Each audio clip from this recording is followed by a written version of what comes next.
La prochaine étape de notre safari hivernal nous amena encore plus à l'est d'Hokkaido.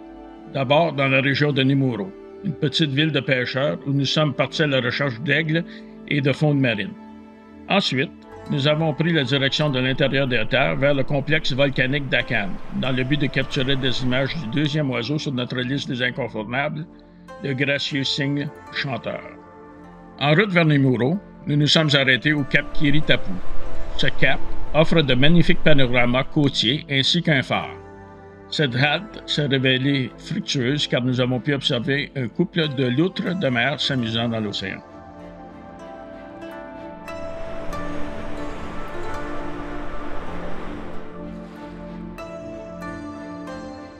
Prochain arrêt, le lac Furen, un lac saumâtre situé à l'entrée ouest de Nemuro. Il est bordé d'une longue passerelle en bois longeant la baie de Nemuro. Je n'aurais pu rêver meilleure occasion pour photographier mes premiers aigles du voyage.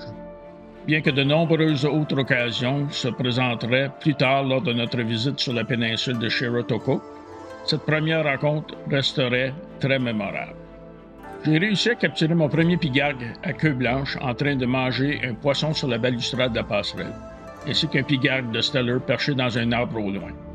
Alors que je retournais au véhicule, j'ai eu la chance de capturer un moment assez unique.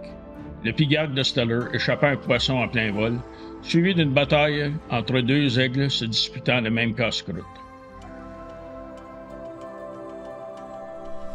Avant de nous enregistrer à notre onsen à Nemuro, nous avons fait un arrêt au cap Anasaki pour voir le Kuru Maishi, une formation rocheuse rare en forme de roue. Le cap Anasaki offre également de superbes panoramas marins puisqu'il s'avance dans l'océan Pacifique.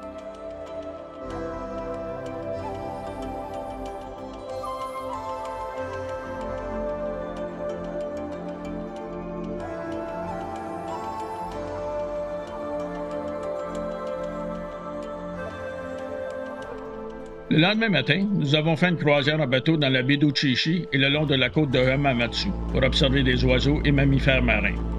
La randonnée fut assez agitée. J'ai terminé la journée avec une autre promenade sur la passerelle du lac Furen, espérant revivre les moments de la veille, mais ce fut en vain.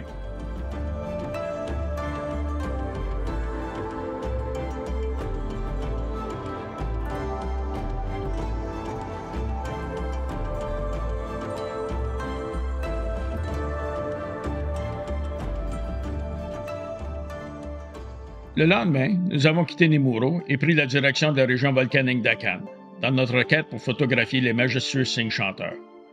Notre premier arrêt fut au lac Mashu, un magnifique lac de cratère réputé pour avoir l'une des eaux les plus claires au monde.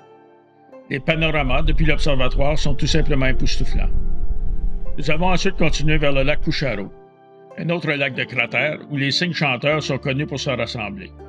Nous n'avons pas été déçus. Nous nous sommes arrêtés à une source chaude naturelle sur les rives du lac.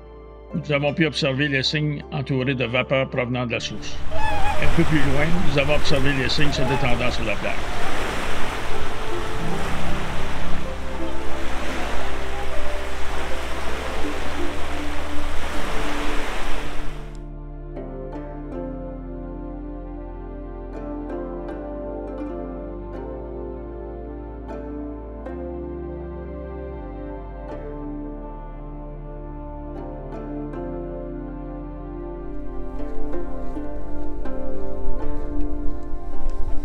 Avant de nous enregistrer à notre ryokan, nous nous sommes arrêtés au parc géothermique du mont Iyo. Nous avons pu observer des fumérolles.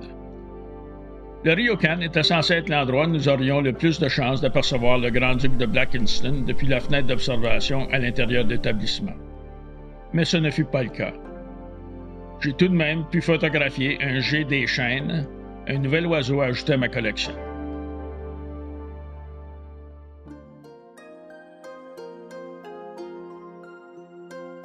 Le lendemain matin, nous avons pris la route en direction du lac Akan, le dernier des lacs de cratère que nous visiterions dans la région. Nous avons emprunté un sentier qui nous a menés jusqu'à la rive du lac. Nous avons pu observer un petit volcan debout. Nous nous sommes ensuite dirigés vers le village autochtone Innu tout proche. Comme il nous restait un peu de temps avant notre réservation pour le bain privé à l'onsen, nous avons fait un autre arrêt autour du lac Kusharo pour profiter de la vue et photographier quelques cygnes.